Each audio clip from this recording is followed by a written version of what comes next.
जय हिंद दोस्तों। आज की इस क्लास में हम लोग चर्चा करने वाले हैं पॉलिटी के महत्वपूर्ण प्रश्नों की। चलते हैं बिना देरी किए हुए पहले प्रश्न की तरफ। पहला प्रश्न आपकी स्क्रीन में कह रहा, भारत के लिए संविधान की रचना हेतु संविधान सभा का विचार निम्नलिखित में से सर्वप्रथम किसने प्रस्तुत किया? तो स्वराज पार्टी द्वारा 1934 में रांची में यह प्रस्ताव प्रस्तुत किया गया। तो आंसर कौन सा सही हो जाएगा? ए नंबर। अगले प्रश्न की तरफ चले हम लोग।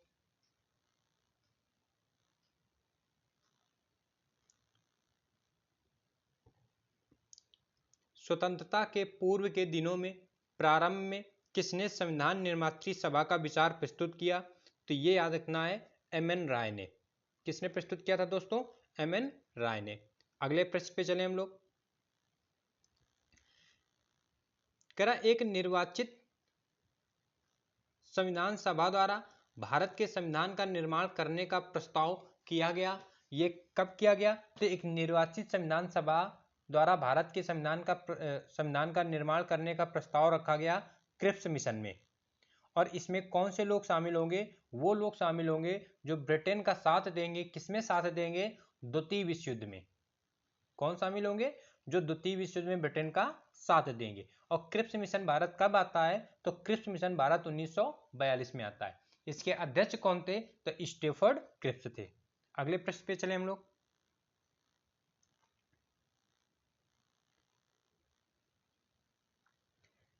कैबिनेट मिशन योजना के अंतर्गत संविधान निर्मात्री परिषद में प्रत्येक प्रांत को आवंटित सदस्य संख्या निर्धारित करने के लिए एक प्रतिनिधि कितनी जनसंख्या के अनुपात में था?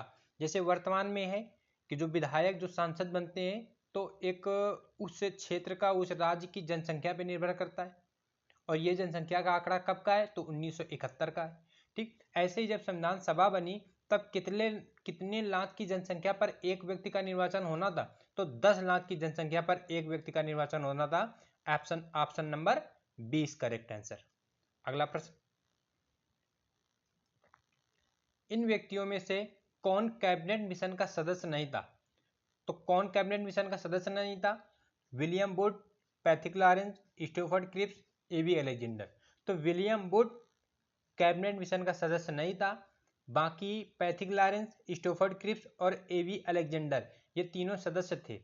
कैबिनेट मिशन का अध्यक्ष कौन था? तो दोस्तों याद रखना, अध्यक्ष था Lord Pethick Lawrence. Stafford Cripps किस मिशन का अध्यक्ष था? तो जो क्रिप्स मिशन भारत आया था। और ए.बी. अलेक्जेंडर किसका था? तो 1940 में जो अगस्त प्रस्ताव आया था, अगस्त प्रस्ताव का अध्यक्ष ए.बी. अलेक्जेंडर, क्रिप्स मिशन या क्रिप्स योजना का अध्यक्ष स्टोफर्ड क्रिप्स और कैबिनेट मिशन का अध्यक्ष लॉर्ड पैथिक लॉरेंस। अगले प्रश्न पे चर्चा करें। अगला प्रश्न, भारतीय संविधान सभा का गठन किया गया था। भारतीय संविधान सभा का गठन किया गया किस योजना के तहत किया गया? किस अधिनियम के तहत किया गया? तो याद रखना है 24 मार्च 1946 को एक योजना, एक मिशन भारत पहुंचता है और उसका नाम था कैबिनेट मिशन। इसका अध्यक्ष कौन था? Lord Pethick Lawrence. इसमें कितने सदस्य थे? 3 सदस्य थे। लॉर्ड पैथिक लॉरेंस अध्यक्ष, स्टेफर्ड क्रिप्स और ए.बी. अलेक्जेंडर। अगले प्रश्न पे चले हम लोग।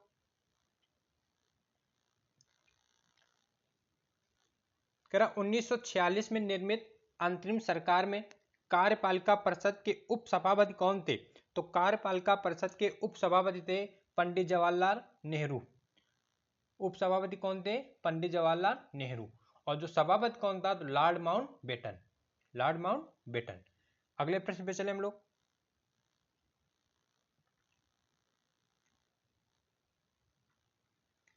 निम्नलिखित में से कौन अगस्त 1946 में गठित प्रथम अंतरिम राष्ट्रीय सरकार का सदस्य नहीं था?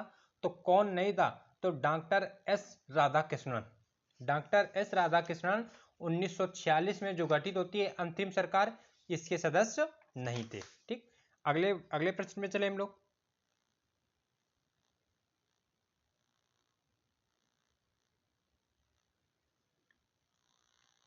कथन है, कारण है। वेवेल योजना के अनुसार कार्यकारी परिषद में हिंदू और मुस्लिम सदस्यों की संख्या समान होनी थी। वेवेल प्लान कब आता है? तो 1945 में। वेवेल प्लान भारत कब आता है? 1945 में। इसमें क्या था, कथन है वेवेल योजना के अनुसार कार्यकारी परिषद में हिंदू और मुस्लिम सदस्यों की संख्या समान होनी थी। पहला कथन बिल्कुल सही। अब कह रहा कारण, वेवेल का विचार था कि ऐसी व्यवस्था से भारत का बंटवारा बच जाएगा। ऐसा बिल्कुल नहीं, वेवेल तो बिल्कुल चाह रहा था कि भारत आजाद ही ना हो, तो बंटवारा की बात ही नहीं। तो इसका क्या है, कथन तो सही है लेकिन कारण गलत है। ऑप्शन में देखेंगे कथन सही है पर कारण गलत है। Answer C number, answer number C. अगले प्रश्न पे चले हम लोग। भारत के संविधान का प्रारूप तैयार करने वाली संविधान सभा के सदस्यों को, यानी जो भारत के संविधान का प्रारूप तैयार किया, उस संविधान सभा के सदस्यों का निर्वाचन जो हुआ वो कहां से हुआ था, तो देखेंगे ब्रिटिश संसद द्वारा नामित हुए, नहीं, पहला गलत हो गया। गवर्नर जनरल द्वारा नामित हुए, नहीं, ये भी गलत हो गया। ब्रिटिश प्रांतों की विधानसभाओं द्वारा चुना गया, बिल्कुल सही। 292 ब्रिटिश प्रांत, 4 चीफ कमिश्नरी क्षेत्र और 93 देशी रियासतें।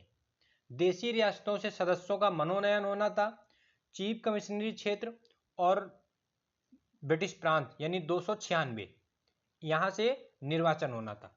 अगले प्रश्न पे चले हम लोग।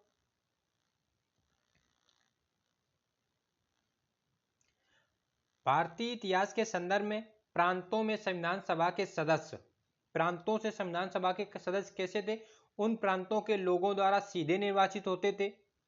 भारतीय राष्ट्रीय कांग्रेस तथा मुस्लिम लीग द्वारा नामित हुए थे। प्रांतीय विधानसभाओं द्वारा निर्वाचित हुए थे, बिल्कुल। क्योंकि संविधान सभा के सदस्यों का जो निर्वाचन हुआ था वो अप्रत्यक्ष प्रणाली से हुआ था, यानी उसमें जनता का प्रत्यक्ष रूप से साझेदारी या भागीदारी नहीं थी। तो जब अप्रत्यक्ष रूप से हुआ तो प्रांतीय विधानसभाओं द्वारा निर्वाचित हुए थे, प्रांतीय विधानसभाओं द्वारा निर्वाचित हुए थे। अगले प्रश्न पे चले हम लोग। संविधान सभा में सदस्यों का चुनाव कैसे हुआ, संविधान सभा में सदस्यों का चुनाव कैसे हुआ, सीधे जनता द्वारा, गलत। भारतीय राष्ट्रीय कांग्रेस के नामांकन द्वारा, गलत। भारतीय राज्यों के शासकों से नामांकन द्वारा, गलत। प्रांतीय सभाओं द्वारा, यानी 1935 में जो अंतरिम सरकार, 1946 में सरकार बनती है, 1935 में भी एक सरकार बनती है, उसके तहत ब्रिटिश प्रांत बनते हैं। उन प्रांतों में जो सदस्य निर्वाचित हुए थे उन्हीं में से किसी एक व्यक्ति को निर्वाचित करना था। अगले प्रश्न पे चले हम लोग। संविधान सभा के चुने हुए स्थायी अध्यक्ष कौन थे, तो स्थायी अध्यक्ष दोस्तों डॉक्टर राजेंद्र प्रसाद थे। इसका मतलब कोई अस्थायी अध्यक्ष भी रहा। अस्थायी अध्यक्ष कौन था, तो डॉक्टर सच्चिदानंद सिन्हा। डॉक्टर सच्चिदानंद सिन्हा को अस्थायी अध्यक्ष कब चुना गया, तो संविधान सभा की पहली बैठक 9 दिसंबर 1946 को। राजेंद्र प्रसाद को स्थायी अध्यक्ष कब चुना गया, तो संविधान सभा की तीसरी बैठक 11 दिसंबर 1946 को। अगले प्रश्न पे चले हम लोग। संविधान सभा की प्रथम बैठक की अध्यक्षता किसने की, संविधान सभा की प्रथम बैठक की अध्यक्षता वही करेगा जो पहला अध्यक्ष बनेगा। और पहला अध्यक्ष कैसा था, अस्थायी अध्यक्ष। और अस्थायी अध्यक्ष में नाम किसका आता है, सच्चिदानंद सिन्हा का। अगले प्रश्न में चले हम लोग। भारतीय संविधान सभा के उद्घाटन अधिवेशन की अध्यक्षता, अब उद्घाटन अधिवेशन यानी संविधान सभा जो बनी, भारतीय संविधान सभा, इसको किसने प्रारंभ किया, तो कब बनी, 9 दिसंबर 1946 को। तो अध्यक्षता किसने की, डॉक्टर सच्चिदानंद सिन्हा ने की। B number is the correct answer. Next प्रश्न पे चले हम लोग।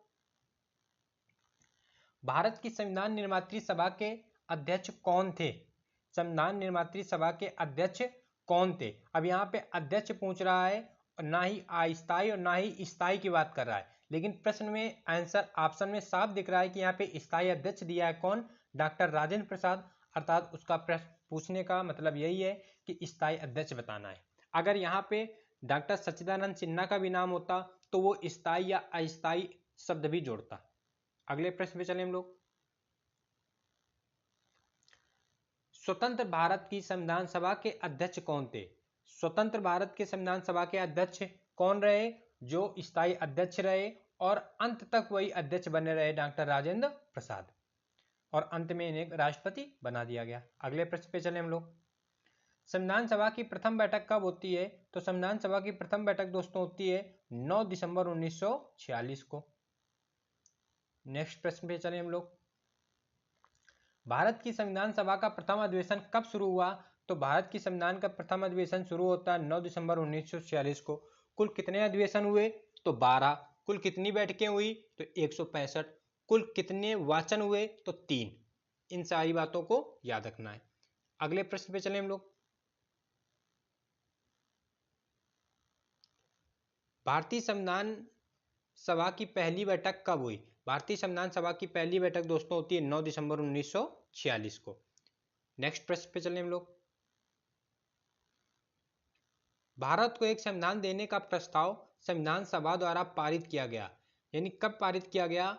तो 13 दिसंबर 1946 को पंडित जवाहरलाल नेहरू द्वारा एक उद्देश्य प्रस्ताव रखा गया और इसे कब माना गया? तो 22 जनवरी 1947 को माना गया और इसी के आधार पर भारतीय संविधान सभा द्वारा संविधान का प्रारूप तैयार किया गया, संविधान देने की बात कही गई। तो 22 जनवरी 1947 किसके तहत? तो उद्देशिका या प्रस्तावना के तहत। वही उद्देशिका का परिवर्तित रूप प्रस्तावना है।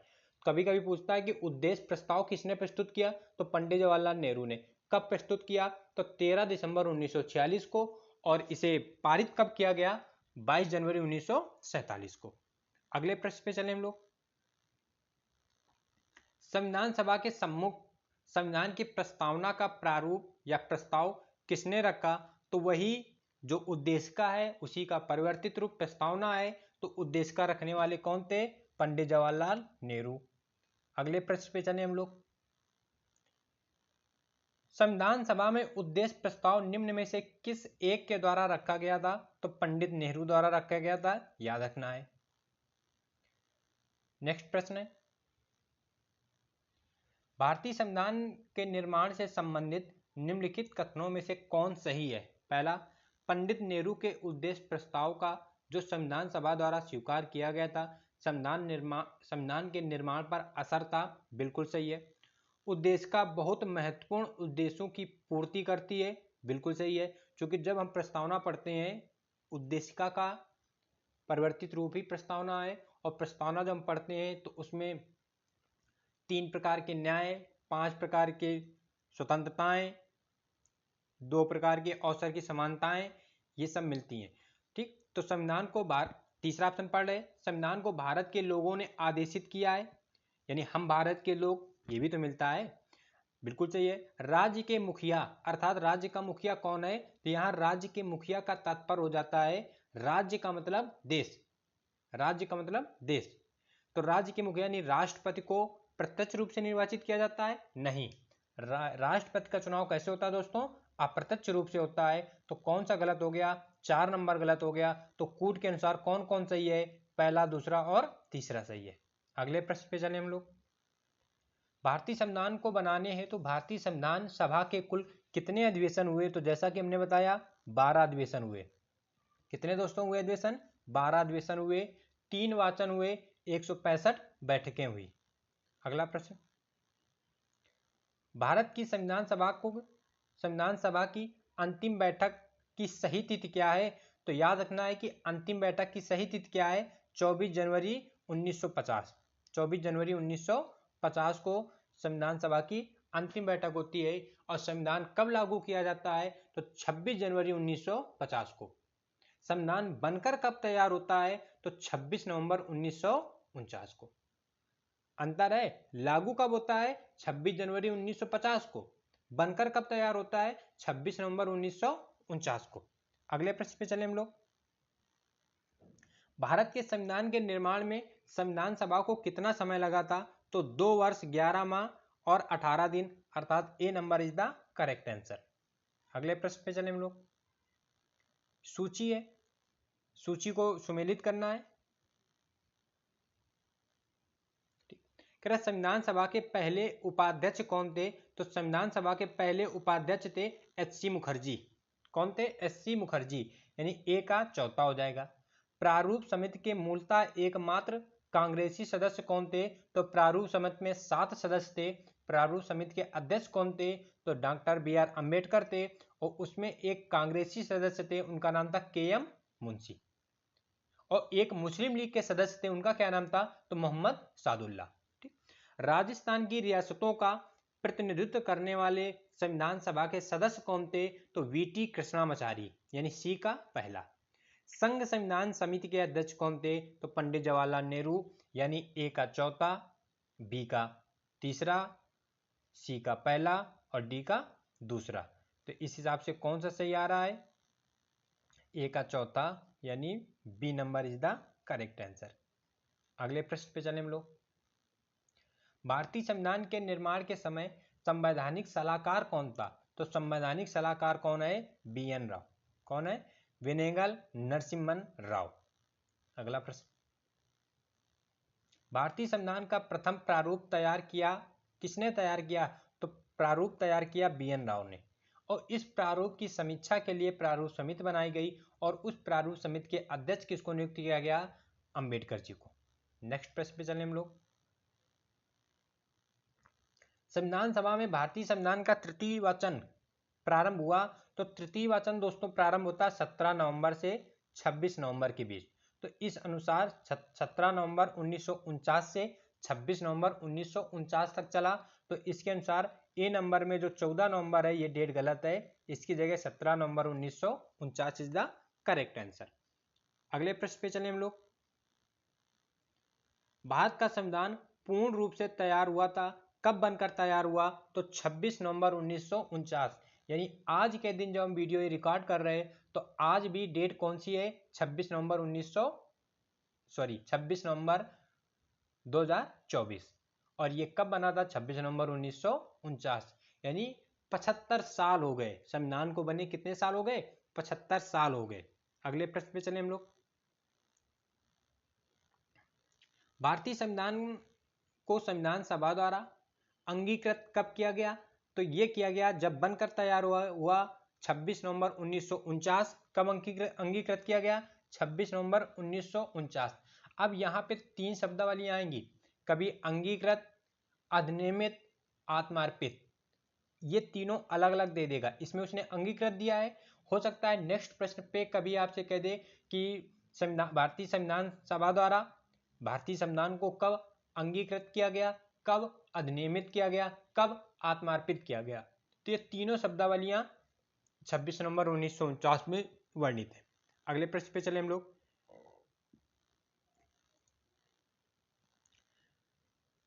संविधान सभा द्वारा भारतीय संविधान को स्वीकृत किया गया था।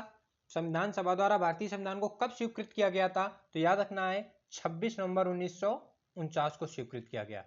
अगला प्रश्न, भारत का संविधान किस तिथि को अपनाया गया था? तो किस तिथि को अपनाया गया? यानी आत्मार्पित, अधिनियमित और अंगीकृत, तीनों एक ही चीजें हैं। डेट कौन सी? 26 नवंबर 1949। अगला प्रश्न, भारतीय संविधान कब लागू हुआ? तो लागू हुआ कब? 26 जनवरी 1950 को लागू हुआ। बनकर कब तैयार हुआ? 26 नवंबर 1949। लागू कब हुआ? 26 जनवरी 1950। ठीक। जब बनकर तैयार हुआ तो कुछ आंशिक अनुच्छेदों का वर्णन किया गया, आंशिक रूप से लागू किया गया, जिसमें 15 अनुच्छेदों का उल्लेख मिलता है। अगले प्रश्न पे चले हम लोग। संविधान को 26 जनवरी के दिन लागू करने का निर्णय इसलिए किया गया क्योंकि, थोड़ी सी कहानी बताएंगे हम।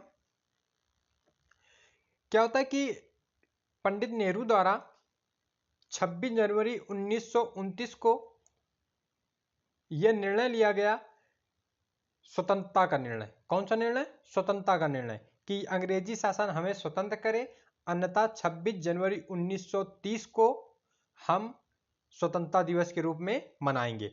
तो अंबेडकर जी, सॉरी, नेहरू जी किस में? कांग्रेस में। तो पहला ऑप्शन मिलता है कांग्रेस ने इस तिथि को 1930 में स्वतंत्रता दिवस के रूप में मनाया था।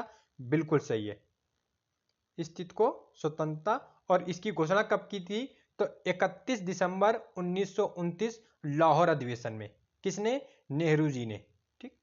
तो इसी तिथि की गरिमा रखने के लिए ये जो संविधान को लागू किया गया, कब लागू किया? 26 जनवरी को लागू किया गया। अगला प्रश्न, भारतीय संविधान दिवस मनाया जाता है, कब मनाया जाता है? तो 26 नवंबर को संविधान दिवस मनाया जाता है। ये कब से मनाया जा रहा है? तो 2015 से। इससे पहले क्या मनाया जाता था? तो विधि दिवस। अगले प्रश्न पे चर्चा करें। भारतीय संविधान को अपनाया गया, किसके द्वारा अपनाया गया? भारतीय संसद द्वारा, तब संसद ना थी। ब्रिटिश संसद द्वारा? नहीं। गवर्नर जनरल द्वारा? नहीं। संविधान सभा यानी संवैधानिक सभा द्वारा, यानी भारतीय संविधान को कौन अपना रहा है? संविधान सभा। कभी कभी प्रश्न बनता है कि भारतीय संविधान का निर्माण किसने किया? तो भी याद रखना, भारत संविधान सभा ने किया। अगले प्रश्न पे चले हम लोग। भारतीय संविधान को 26 नवंबर 1949 को किसके द्वारा अधिनियमित किया गया? किसके द्वारा? संविधान सभा द्वारा। किसके द्वारा अधिनियमित किया गया? संविधान सभा द्वारा। भारत के गवर्नर जनरल द्वारा? गलत है। भारतीय संसद द्वारा? गलत है। ब्रिटिश संसद द्वारा? गलत है। किसने अधिनियमित किया? संविधान सभा ने। अगला प्रश्न, भारत का संविधान अंगीकृत एवं अधिनियमित, हमने कहा था अंगीकृत का प्रश्न आ चुका था, उसी में हमने 3 शब्दावलियां बताई थी, अंगीकृत, अधिनियमित और एक शब्दावली आत्मार्पित। तीनों शब्दावलियां प्रश्न बनाता है। तो कब अंगीकृत एवं अधिनियमित किया गया? तो याद रखना 26 नवंबर 1949 को किया गया। अगला प्रश्न, कह रहा बी.आर. अम्बेडकर का संविधान सभा में निर्वाचन हुआ था, कहां से हुआ था? तो याद रखना है संविधान सभा में निर्वाचन हुआ था बंबई प्रेसिडेंसी से। क्योंकि संविधान सभा कब बनी थी? संविधान सभा आजादी के बाद बनी थी। जो आजादी 3 जून 1947 को घोषणा की गई थी, उसी के बाद संविधान सभा का निर्माण होता है। ठीक, तो इससे पहले कहां से अंबेडकर जी का चुनाव हुआ था? तो ढाका से। और जब पाकिस्तान अलग हो गया, पूर्वी पाकिस्तान पश्चिमी पाकिस्तान, तो ढाका कहाँ चला गया? बांग्लादेश में, अर्थात पूर्वी पाकिस्तान में। अब अंबेडकर जी को लाना था भारत में, स्वतंत्र भारत में।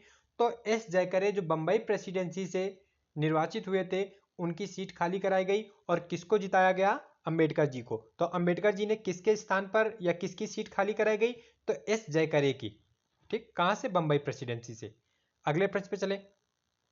नीचे 2 वक्तव्य दिए गए हैं, दोनों को कथन और कारण पे देखना है। भारत का संविधान देश की आवश्यकताओं की पूर्ति करता है। बिल्कुल, जब भारत की प्रस्तावना पढ़ते हैं या भारत का मूलाधिकार, संविधान की जब मूलाधिकार देखते हैं, मूल कर्तव्य देखते हैं, तो इनमें भारत का संविधान जो है वो देश की आवश्यकताओं की पूर्ति करता है।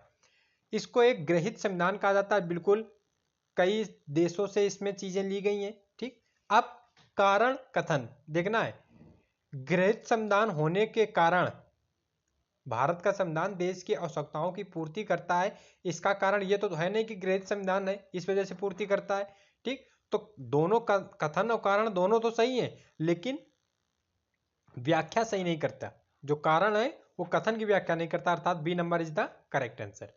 अगला प्रश्न, संविधान सभा में वयस्क मताधिकार को 15 वर्ष के लिए स्थगित करने की बात किसने कही थी? तो वयस्क मताधिकार को स्थगित करने की बात कही थी मौलाना आजाद ने। ठीक, इनका पूरा नाम मौलाना अबुल कलाम आजाद था। अगले प्रश्न पे चलें। निम्नलिखित में से किसने सुझाव दिया कि भारत की स्वतंत्रता के बाद भारतीय राष्ट्रीय कांग्रेस को एक राजनीतिक दल के रूप में भंग कर देना चाहिए? तो महात्मा गांधी ने यह सुझाव दिया था। अगले प्रश्न पे चले हम लोग। किसने कहा था संविधान सभा कांग्रेस थी और कांग्रेस भारत? यह कथन है ऑस्टिन का। किसका है? ऑस्टिन का। अगला प्रश्न, भारतीय संविधान सभा में कुल कितनी महिलाएं शामिल थी? तो भारतीय संविधान सभा में कुल 15 महिलाएं शामिल थी। इन 15 महिलाओं में आपको 15 के नाम ना तो याद रखने हैं और ना ही याद होगा, लेकिन 2 महिलाओं के नाम आपको निश्चित रूप से याद होने चाहिए। पूछता है कि इन 15 महिलाओं में कौन एक मुस्लिम महिला थी? तो मुस्लिम महिला कौन थी? बेगम एजाज रसूल। मुस्लिम महिला, एकमात्र मुस्लिम महिला बेगम एजाज रसूल। और दूसरा प्रश्न बनता है कि इन 15 महिलाओं में से कौन एक महिला मनोनीत होकर आई थी? मनोनीत होकर आई थी अर्थात देशी रियासत से आई थी। तो वो याद रखना है एनी मसेकर, केरल से। एनी मसेकर कहां से आई थी? केरल से आई थी। तो 2 महिलाओं के नाम आपको याद रखने हैं। ठीक, आज की अपनी क्लास में पॉलिटी के इन महत्वपूर्ण प्रश्नों की चर्चा हमने की है। निश्चित ही आपको यह सीरीज आपके एग्जाम अर्थात आरओ एआरओ परीक्षा में रामबाण साबित होगी। तो दोस्तों मिलते हैं नेक्स्ट सेशन पे, तब तक के लिए नमस्कार, जय हिंद, वंदे मातरम।